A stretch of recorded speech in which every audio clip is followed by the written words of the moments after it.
Sobat RRI, Indonesia dikenal sebagai negeri yang kaya alam dan budaya. Namun di balik keindahan itu, Indonesia juga berada di wilayah rawan bencana. Gempa bumi, letusan gunung api, hingga tsunami bukan hanya meninggalkan luka dan duka, tetapi dalam beberapa peristiwa bahkan mengubah arah sejarah bangsa.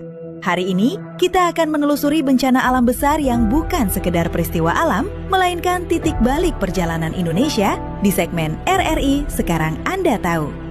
Sobat RRI, salah satu bencana paling dahsyat dalam sejarah dunia terjadi di Nusantara. Pada April 1815, Gunung Tambora di Sumbawa meletus dengan kekuatan luar biasa. Letusannya menghancurkan kerajaan-kerajaan lokal, menewaskan puluhan ribu jiwa, dan mengubah tatanan sosial di wilayah Nusa Tenggara. Dampaknya bahkan terasa hingga ke Eropa dan Amerika, menyebabkan fenomena tahun tanpa musim panas. Peristiwa ini melemahkan struktur kekuasaan lokal dan membuka jalan semakin kuatnya pengaruh kolonial di wilayah Indonesia Timur. Sobat RRI.